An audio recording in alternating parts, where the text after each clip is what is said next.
For the longest time, I think up to the time when I was 8 or 9, we didn't even have manufactured soap in the house. It was herbal powders and scrubs and Wow. homemade loofahs and all of those things which are very natural. And today, Very expensive. I was expensive, just gonna say. and each of these things would be considered Ayurvedic practices on specific times of the year or months or on a festival.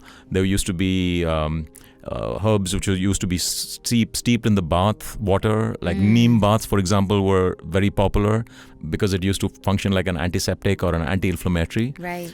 So I think I just grew up with all of these things, and then we always used to get fed by, I remember my grandmom giving us like these specially made potions in a way. Yeah.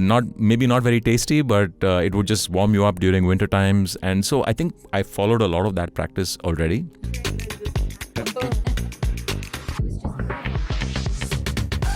With me in the studio is Mahesh Natarajan. He is the COO of Ananda, which is a retreat Yes. that is located in the Himalayas. Yeah. Is that correct? Yeah. We're going to get into that. But before we get into it, I think you're very interesting. And I was, as we were speaking and as I read up on your bio, I found out that you are actually a yoga fanatic. Practitioner. let's say. Practitioner. You also, you have a passion for Ayurveda. And this is something that you've been passionate about for quite some time. And I know you've been in the field for quite some time. So my question is, Yeah. did you get into it because of the field, or did you get into the field because of your passion? So it's like the chicken or the egg kind of situation. Yeah. Well, first of all, thank you for having me, Maria. It's great to be here. Lovely having you.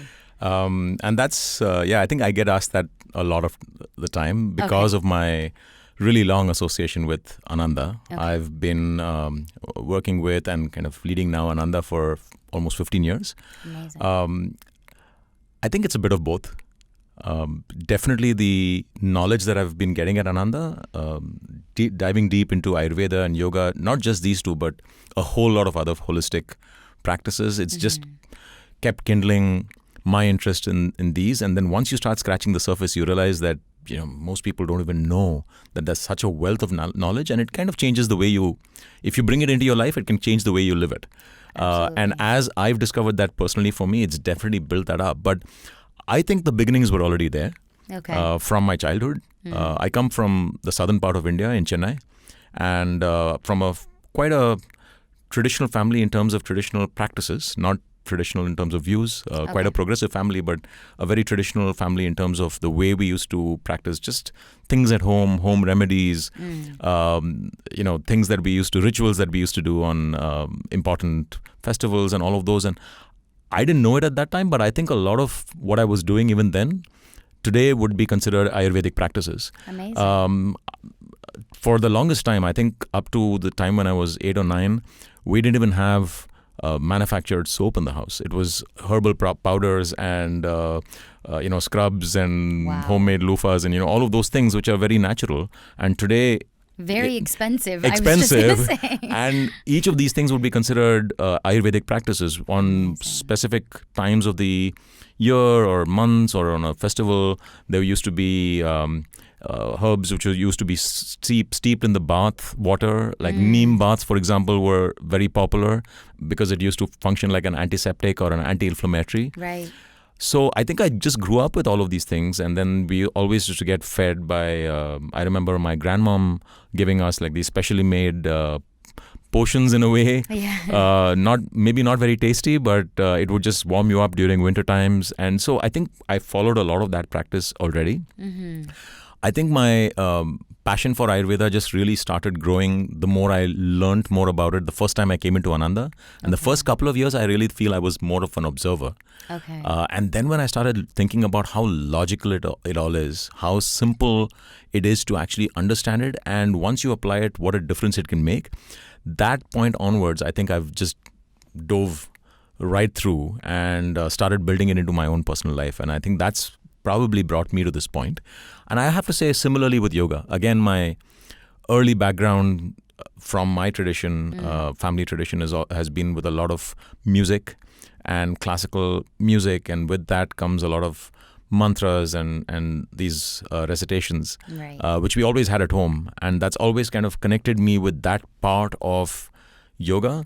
But learning what we do now at Ananda, which is a very traditional classical form of yoga, Hatha Yoga and Raja Yoga for meditation, it's kind of connected, but I think it just brought it up to the fore. So it's kind of a chicken and egg, I would say, but it's definitely in my case, both have worked hand in hand. It's quite a tandem situation. I feel like it was innate. It was, I feel like absolutely. you were just born into it, Yeah. and it's like your calling. It's like Right. you've actually, fulfilled your calling at a later stage in life, but you started Absolutely. it at such an early age. Yeah. So today, one of the practices that I really brought into my personal life in a big, big way is our mantras. Okay. And again, people across the world don't really understand or apply it that much, or they feel that it could be something which is just like Om chanting, for example, or something maybe a little religious, but it's actually not. It's just sound vibrations which connect with each of our chakras. Right. And then when you're able to do that, it just balances and makes you whole and allows you to have a free flow of energy and consciousness. Right. But I can completely relate to that because I spent a whole lot of my childhood listening to people who were reciting and chanting these mantras. So today when I'm sitting at Ananda and I'm learning, I consider myself as a lifelong practitioner and seeker. You mentioned expert. I'm nowhere near that. I'm just a practitioner. Yeah. It just feels natural. It doesn't feel like I'm doing something which I wasn't kind of already set out to do. Right, right. I mean, it's funny that you were mentioning chanting and, the mantras and how sound is part, like the vibrations and the sounds are part of the healing process. Yeah. I was just telling you before the show that I did this sound bath healing class. Of course. And I remember like that day, it's actually like, I think it's funny, but because at the time when the instructor was saying, be very sensitive with yourself after the class, you've released a lot of toxins. Yeah. These vibrations allow you to release all these toxins and all these negative feelings that you might not be aware of. So be very sensitive with yourself. And I actually went home and I sobbed and I didn't know why. And Absolutely. I just had no idea why that happened. But I truly believe that it was part of that class, that healing process that happened in the class. And, For sure. And it's beautiful. And it's beautiful because she also said, bring your water because these vibrations get transferred, to Very your true. water. Get your water bottle with you. Drink from that water for the rest of the night. So it's absolutely beautiful. And I think these are all, at some level, almost you can think of them as cosmic sounds. Right. And we don't fully understand why they vibrate the way they do. Right. But as a part of my personal practice, I do it early in the morning. And I'm telling you, like the clarity that you get after you do that practice early morning for the rest of the day, it suddenly opens your mind. Everything is possible. Wow. It just, gives you a set of a degree of clarity that you don't normally have otherwise. Right. And I think that's really powerful. So I encourage everybody to learn and hear more about it. Yeah, I mean, I'm glad that you said that. And I'm glad that you mentioned as well in the beginning that a lot of people have a misconception that it's religious when really it isn't. Exactly. No, So- not at all. Yeah, so that's actually a good transition into Yeah, what we're about sure. to talk about. Maybe just define what Ayurveda is. Like, what is it? How can it benefit a person mentally and physically, actually? So Ayurveda, first of all, is a very, very ancient science. It's been written about and documented in the Vedas, which are the oldest literary texts in India, going all the way back about 4,000 to 5,000 years ago. It got codified and documented maybe about 3,500 years ago. So it's got a really ancient lineage. It's a very experiential science. It's been passed down through generations, through the millennia. The word Ayurveda it's actually, etymology of Ayurveda is split into two parts, Ayur and Veda. So Ayu literally means life and Veda is the knowledge. So the very essence of life, the knowledge of life, that's actually what Ayurveda means. And think of it as a manual for positive living, something that you use not just as a fix-it. While there are specific Ayurvedic cures, 100%. Like, today there are Ayurvedas being used to cure anything from chronic aspects like diabetes to reducing cholesterol to addressing weight to managing stress to a lot more clinical areas that people are struggling with even in allopathy. But the essence of Ayurveda is really to do with a lot of positive, proactive health. And that's why this knowledge of life. So at its very core, Ayurveda talks about a process called dinacharya, which is how do you live your daily life? And that by itself is so revealing in terms of the daily process of how you balance your body, your mind to what is already the circadian rhythms and your biological rhythm, the circadian rhythm, and how to bring all of these back into balance. So in Ayurveda, the science is really around the fact that each of us consists of various different personalities, various body constitutions, various types of mental and emotional physicalities. And when you're able to get all of these in perfect balance, that is then defined in Ayurveda as good health. So, for example, when you go to an Ayurvedic doctor, the physical side of what he or she is examining is just one fraction of the entire assessment process. Okay. Because in Ayurveda, the way you are it's very different from the way a medical doctor will examine you. Because in modern medicine, you look at organs and you look at defects and you look at ways to fix that defect in an organ. It's very problem solution on an observed basis. In Ayurveda, there are entire systems which make it what it is. The system is the mental system, the digestive system, the stress system, the sleep cycle, the level of toxins in your body, even the waste and the elimination system. We don't like to talk about it because it's a sensitive topic to talk about the way you eliminate waste from your system. Yeah, it's icky. It's icky. But still, it's icky, worth addressing. But in Ayurveda, you are what you eat, which is now a lot of people are talking about that, is progressed even more by talking about you are what you digest. True.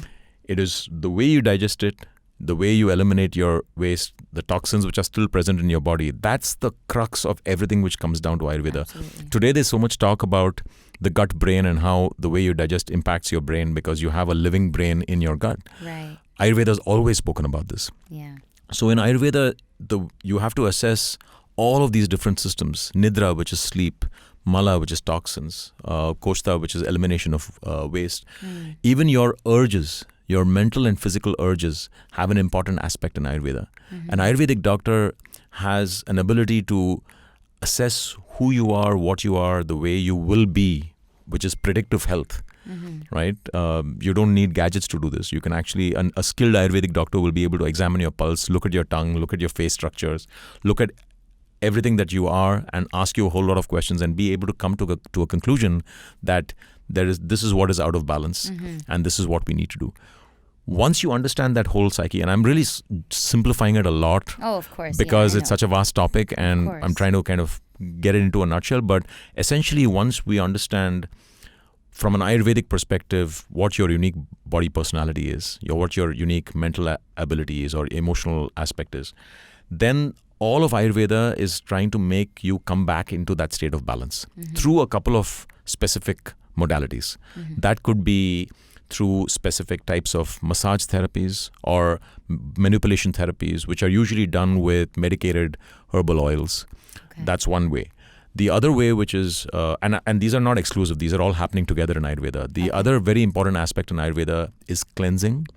And when I'm talking about cleansing, I'm not just talking about colonics or like water irrigation. These are done with, again, medicated oils and medicated decoctions to really cleanse the entire system before actually doing any of the Ayurvedic massage therapy. So that's another very important aspect of it. There's an entire program in Ayurveda called Panchakarma, which is a 3-week program that you need to invest in to be able to do this. But in ancient times, people used to do this not only every year, but with every change of season. Because our bodies are changing every time a season changes and you're accumulating toxins, your body is changing, your entire constitution is changing. So unless you reset your entire system, cleanse it and prepare for the next season, you're not in a state of good health.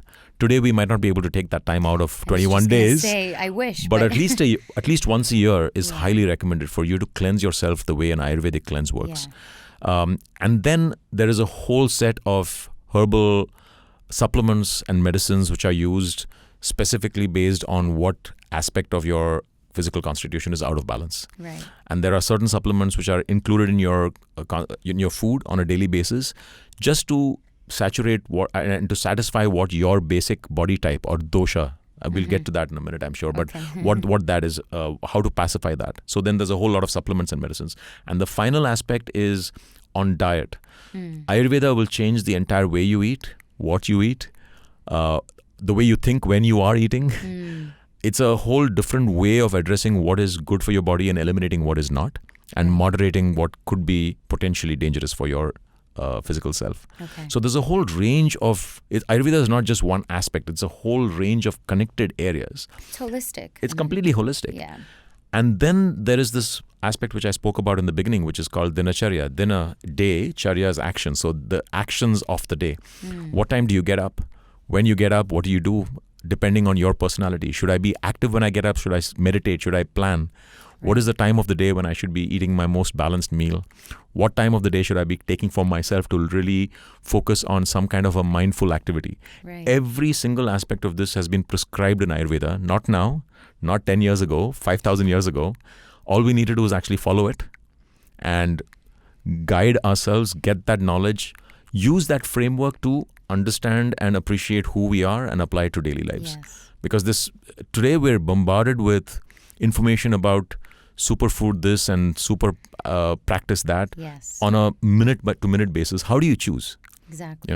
You can follow the herd, or you can understand what is good for yourself. Yes. And I would say Ayurveda is one of those practices which is probably the most, from a holistic point of view, it's the most comprehensive diagnostic framework that you can use for yourself.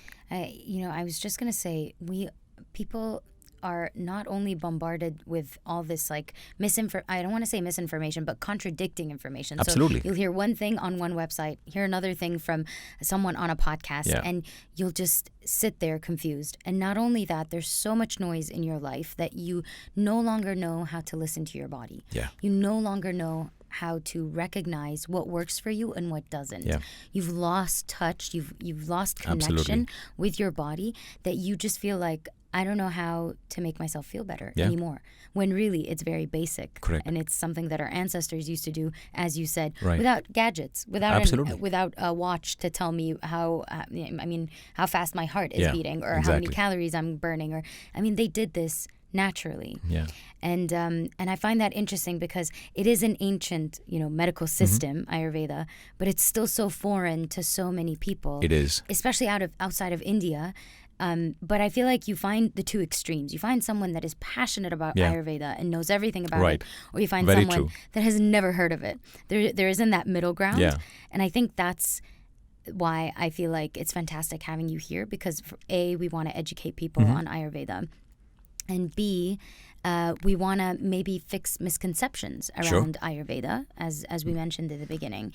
And C, we want to talk about what you have to offer. Right. So these are things that we're going to and cover. what you're saying is absolutely true, because if you look at how Ayurveda is expanded across the world, there are, of course, different places offering Ayurveda in many different continents. Yeah. The misconception is that Ayurveda can be cherry-picked and just applied almost like going to a spa, Right. which is totally not the way it can be. Yes. You can't just have an Ayurvedic treatment and then expect to feel something different. Ayurveda is very much of a knowledge process. It's a lived science. It takes time. It's organic, Right. but it works from the root. So that's one very important thing that you just mentioned.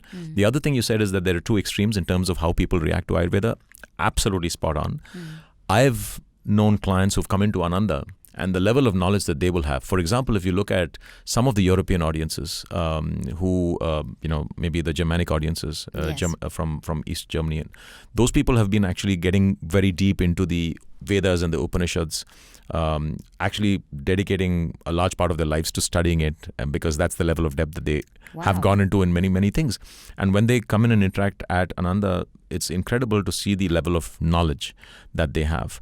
But I have to say, right here in the Middle East, in places like Dubai, in the UAE, we've had an explosion of people appreciating, understanding, and increasing their knowledge and awareness of Ayurveda. Today, if I look at our key programs like Panchakarma, which is that full-length cleanse, or even a holistic detox using primarily Ayurvedic techniques. Some of the biggest clients that we have and the most rapidly growing clients at Ananda are actually coming in from this part of the world. Amazing. And I think that's only shows how much of an impact that's making. Most times they've gone into some another destination or another kind of a practice which might be more rapid acting. But when they've come in for a program like this, usually when they go back, they're saying people are stopping them where they are on the streets or in their family and saying, "What happened to you? You've changed. You've changed." Yeah. And that's what happens when you really work from the inside out, right? The root cause. Yeah. You can do everything that you can cosmetically for the skin, but there is no way you'll be able to replicate the glow that you get after doing a complete Ayurvedic cleanse. Oh, of course. Yeah. Of course. Oh man, now I want to try it. But you mentioned that, you see a lot of people coming in from this part of the world. Do you have any stats? Like, can you tell us maybe like... I can say, for example, that today of all our international clientele coming into Ananda, around 15% or in that range is coming in specifically from GCC markets. 15. Yeah, Wow. 15%, which is like a big jump. That if you look at our region, yeah. And I think the more interesting stat is what are people doing and how long they are staying. Okay. And I think that's completely changed for this region. Like I mentioned, I've been here for 15 years, but in the past 6-7 years, that has undergone a big shift. Okay. So the length of time, because I think people have realized that to get real change, you need to invest that time and that commitment. It's not just time, it's about what you do at Ananda. So that's moved pretty dramatically from what used to be about 5 or 6 days, which is like within the week, to almost like 2 weeks now. And that's the amount of time commitment that people are doing to the comprehensive programs, which people are coming in for 3 weeks even. Yeah. So that's a big shift already. Amazing. I think the other thing which I see a lot of change is in how open people are into following something which is very integrated. Ayurveda still forms the key, the window into what they're doing there. But for example, in the past 2 years, the number of people who've come in from the GCC markets who also want to address, besides their physical health, the mental side of what they're going through. Stress, anxiety, mental health. And all of these definitely are addressed by Ayurveda, but in tandem with that, also through yoga, through meditation. 10 years ago, I wasn't seeing that. The openness towards actually following a complete holistic program wasn't really that much. That's one change. The third aspect I feel is also the amount of time people are spending post their stay in terms of sustaining and following a program. So we saw that and we started building that into the way our programs are designed. So now after you finish your program, 3 weeks later we have a follow-up. 3 months later we have our second follow-up. So and people are constantly writing back and communicating with our teams to actually understand how do they sustain it. Because you can go and do something miraculous anywhere for a week or 2 weeks. The magic is, how do you sustain it? Exactly. How do you build that into as a daily lifestyle practice? So I see all of these changing significantly.